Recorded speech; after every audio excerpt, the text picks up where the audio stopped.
Et bonjour à tous, bienvenue sur la chaîne de l'Hexamone Crypto. Nous sommes aujourd'hui le vendredi 28 juillet 2023.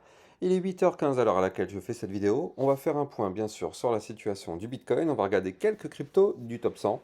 Donc si ce contenu vous intéresse, installez-vous confortablement et on démarre. On démarre avec cette crypto map. On a des performances du côté du IMX, pardon, 12%, Casper 5,6%. Le reste sinon est en déclin. On a moins 5% du côté du TAO, CAS moins 5,5%.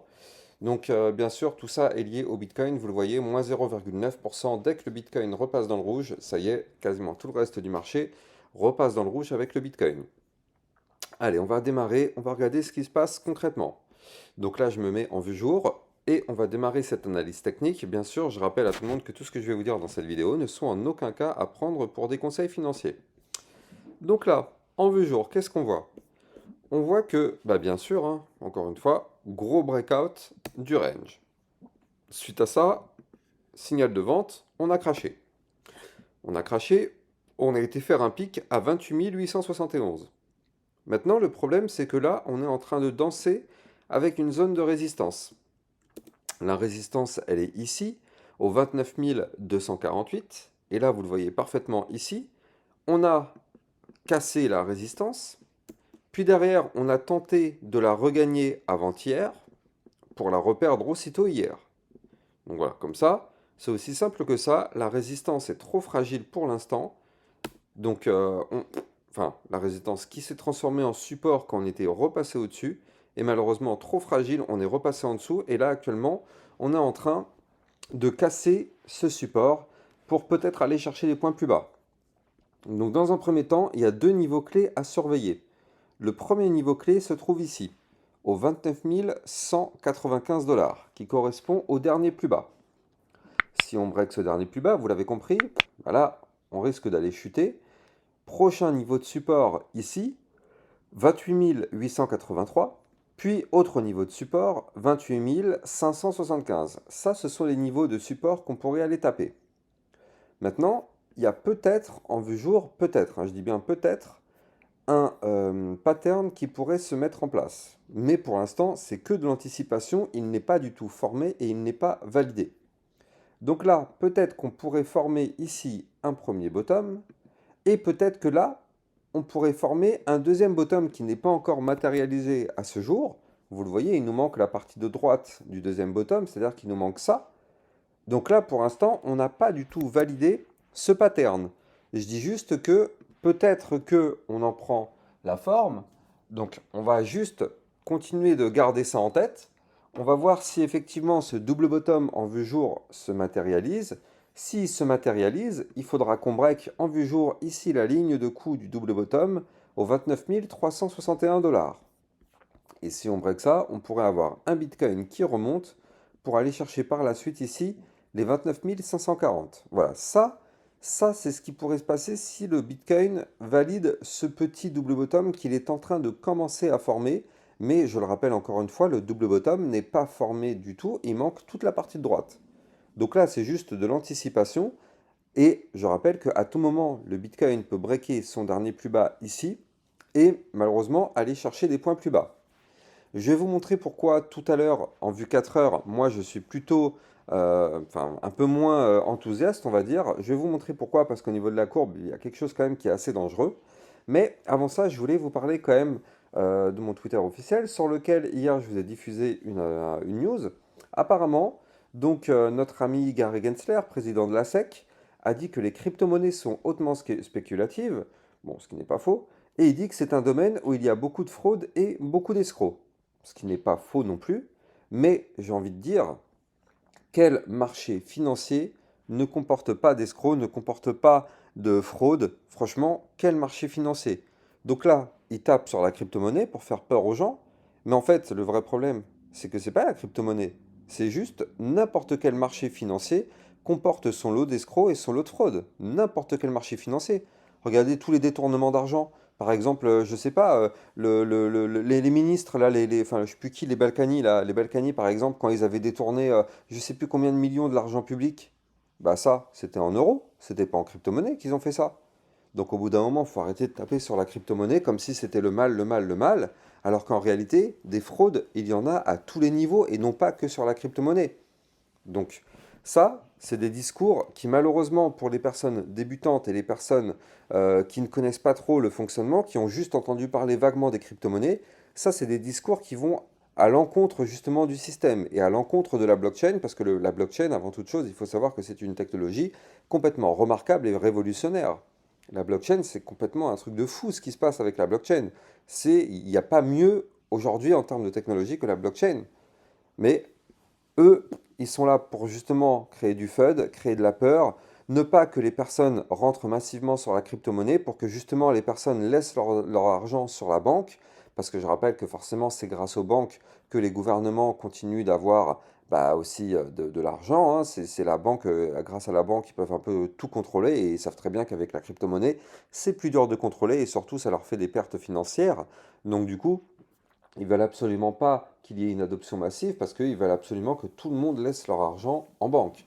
Donc c'est pour ça que régulièrement ils font du FUD, mais ça c'est un peu stupide, hein. Moi personnellement c'est mon point de vue, je trouve que c'est stupide de taper uniquement sur la crypto parce que la crypto n'est pas plus, n'est pas moins impactée par la fraude que les autres marchés, notamment l'euro, le dollar. C'est n'importe quoi ça en fait, c'est n'importe quoi ce qu'il dit. Mettez-moi en commentaire ce que vous en pensez d'ailleurs, mais moi personnellement je trouve que c'est n'importe quoi de taper sur l'un et pas sur l'autre alors qu'il y a autant de fraude de chaque côté. Enfin bon, c'est comme mon point de vue, n'oubliez pas de me mettre en commentaire pour me dire vraiment ce que vous en pensez. Est-ce que vous partagez mon point de vue? Est-ce que vous avez d'autres points de vue? C'est largement intéressant et je pourrais en parler lors de la prochaine vidéo.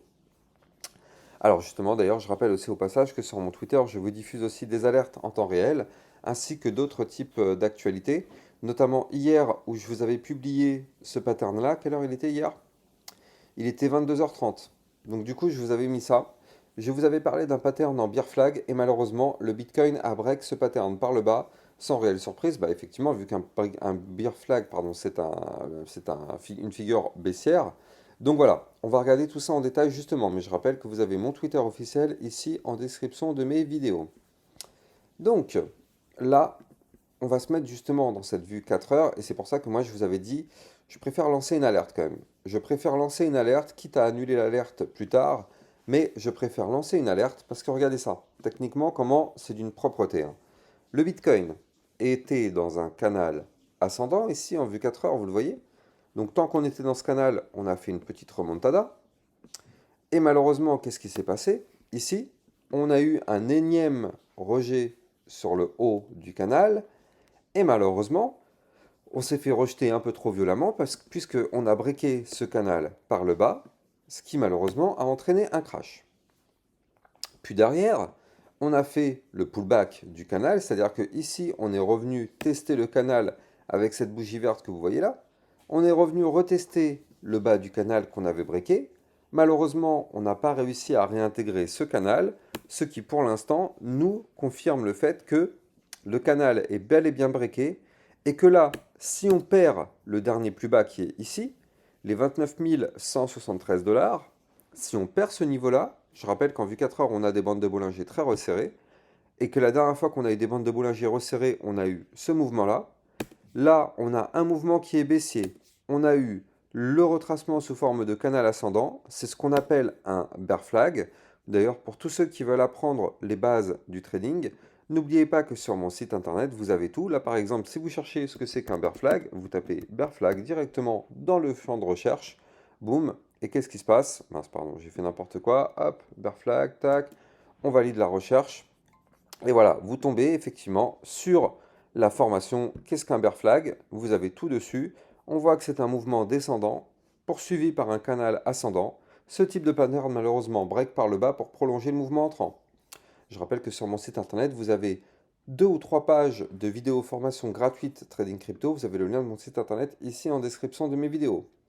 Donc là, si on reprend le schéma que je vous ai fait, donc là, vous le voyez parfaitement, on a un mouvement baissier, puis derrière, on remonte sous forme de canal ascendant, et derrière, malheureusement, on prolonge le mouvement baissier. Qu'est-ce que le Bitcoin nous fait?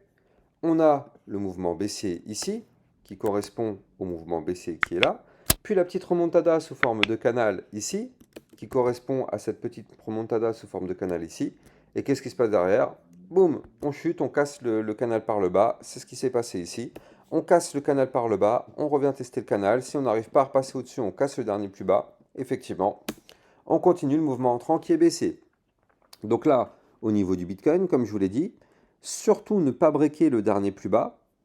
Si on break malheureusement le dernier plus bas, bah oui, on ira chercher dans un premier temps le bas des bandes de Bollinger au 29 049 $, dernière zone de support, avant effectivement de valider un mouvement important par le bas. Donc si effectivement on break les bandes de Bollinger, qui sont très resserrées, je le rappelle, donc ça c'est annonciateur d'un mouvement important, bah du coup qu'est-ce qui va se passer? On ira chercher le support suivant, 28 831. Si on perd ce support, on ira chercher le bas du canal descendant, parce que je rappelle que le Bitcoin, là, en vue 4 heures, hormis cette petite phase haussière qui est ici, est dans un gros canal descendant. Donc là, effectivement, on pourrait aller chercher le bas du canal descendant, qui sera à 28 461 $. Si on perd ce bas du canal, on ira chercher les 28 216 avant d'aller chercher les 27 430 qui sera une zone de très très gros support. Donc là, attention sur le Bitcoin, je vous lance une nouvelle alerte. Je rappelle que la semaine dernière, j'avais déjà lancé 2 alertes. Là, j'en lance une troisième.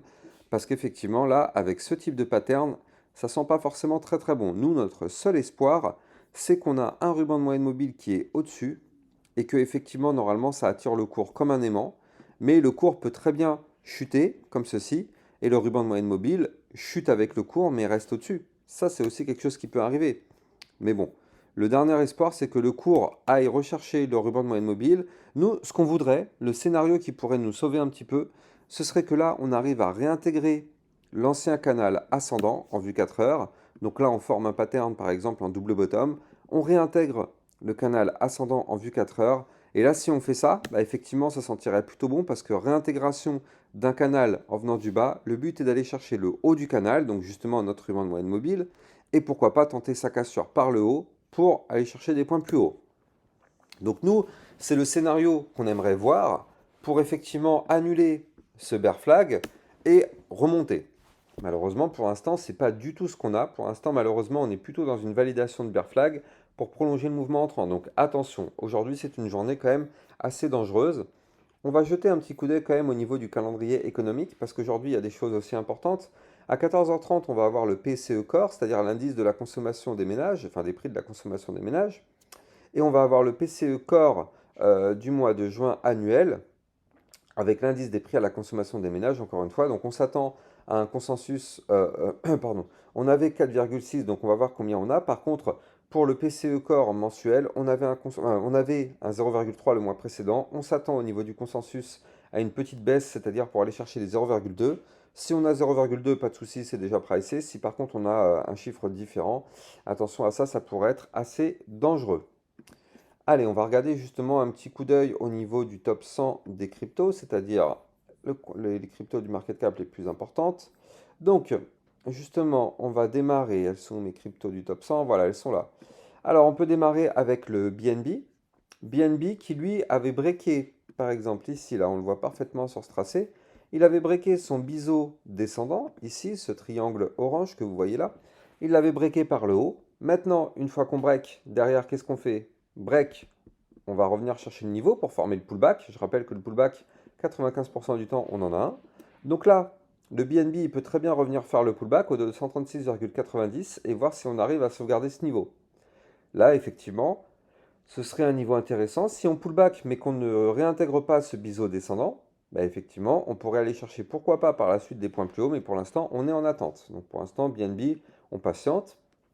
Ethereum, toujours rien à prendre. On attend, le niveau clé à breaker, c'est les 1933 $, on en est loin.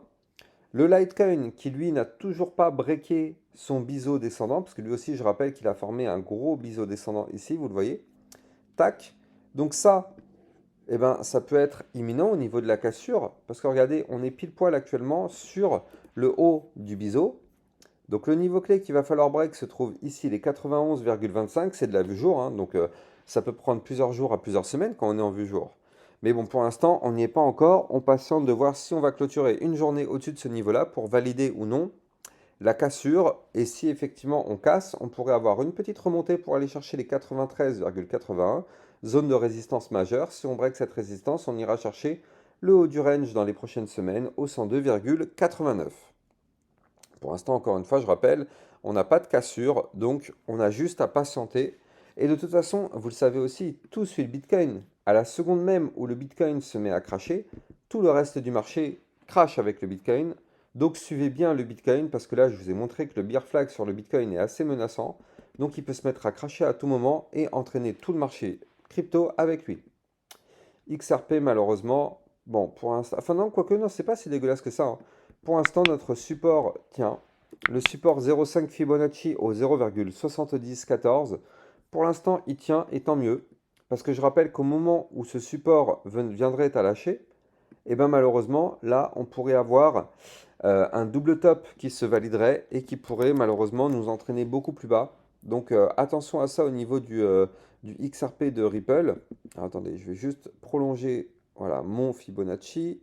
Voilà, parfait. Donc là, voilà. Là, pour l'instant, vous le voyez, on est au-dessus du support, c'est-à-dire la petite ligne verte qui est ici. Donc ça tient. Si on break, et bien effectivement, prochain niveau, on ira chercher les 0,6425 avant d'aller chercher ici les 0,5856. Maintenant, ce qu'il nous faudrait, c'est un rebond, une figure chartiste, par exemple, un double bottom, pour effectivement aller remonter, aller chercher, pourquoi pas ici, le niveau de résistance des 0,7375, puis ici les 0,7602. Polygone Matic, bon bah lui, malheureusement pour l'instant il n'arrive pas à s'extirper de son canal ascendant. Je rappelle qu'il faut qu'on arrive à breaker ce canal ascendant que vous voyez ici en blanc pour valider une grosse tas séance, mais pour l'instant on n'y est pas du tout, donc on attend et on suit. Pour l'instant on est sous le ruban de moyenne mobile, donc il ne se passe rien. Et le Solana qui n'arrive pas à repasser au-dessus de son range. Le niveau clé à breaker, il est ici, c'est les 26,205. Pour l'instant, on n'y est pas encore, on n'y est même pas du tout. Donc, il y a juste à patienter sur le Solana. Après, ce qui est quand même plutôt bien sur le Solana, c'est qu'on a quand même une très belle configuration, avec ici une phase haussière dans toute cette phase-là. On avait breaké ici, vous le voyez, le canal ascendant par le haut. Alors, je vais vous donner tous les niveaux clés, mais bien sûr, je rappelle que les likes et les commentaires sont très fortement appréciés. Je rappelle que c'est grâce à ça que vous pouvez indiquer à YouTube que mes vidéos sont des vidéos de qualité. Et du coup, ça permet à YouTube de mettre en avant mes vidéos. Donc, du coup, je compte sur vous pour jouer le jeu. Ça prend 5 secondes pour mettre un like. Et vous mettez un petit commentaire, même si c'est juste pour dire merci, c'est amplement suffisant. Grâce à ça, YouTube comprend que mes vidéos sont des vidéos très appréciées et donc de qualité. Et donc, du coup, YouTube va mettre en avant mes vidéos. Donc, je compte sur vous pour jouer le jeu. Donc là, au niveau du Solana, on a rebondi sur le haut du canal. Maintenant, il faut qu'on break les 26,205. Tant qu'on est au-dessus, en réalité, ici, des 23,117 aujourd'hui, tout va bien. Si par contre, malheureusement, on réintègre le canal en venant du haut, ça sentira pas bon parce que le but sera d'aller chercher après, malheureusement, le bas du canal aux 19 $. Donc attention à ça quand même du côté du Solana. Et de toute façon, surveillons bien le Bitcoin parce que je vous rappelle que le Bitcoin a formé et a validé malheureusement un bear flag et que à tout moment, on est sous cette menace de crash. On peut parfaitement ne pas cracher et rebondir et aller chercher des points plus hauts. C'est possible. Mais en probabilité, et je rappelle que quand on fait de la crypto-monnaie, on joue avec les probabilités, on a plus de probabilité malheureusement de continuer la chute plutôt que de remonter. Mais la remontée est aussi à un certain pourcentage imaginable. Voilà, j'espère que vous avez kiffé la vidéo. Encore une fois, allez regarder du côté des descriptions de mes vidéos. Vous allez trouver mon lien Twitter officiel pour recevoir toutes mes news, toutes mes actualités, toutes mes alertes, ainsi que mon site internet des vidéos formations lexamoncrypto.fr. Quant à moi, j'ai plus qu'à vous souhaiter une bonne journée. N'oubliez pas ce petit lien d'affiliation Binance pour que vous puissiez bénéficier de frais réduits sur vos transactions avec ce lien de parrainage commercial. Donc effectivement, n'hésitez pas d'aller taper dedans. Quant à moi, je vous souhaite une excellente journée. Je vous dis à plus tard pour une prochaine vidéo. Ciao, ciao!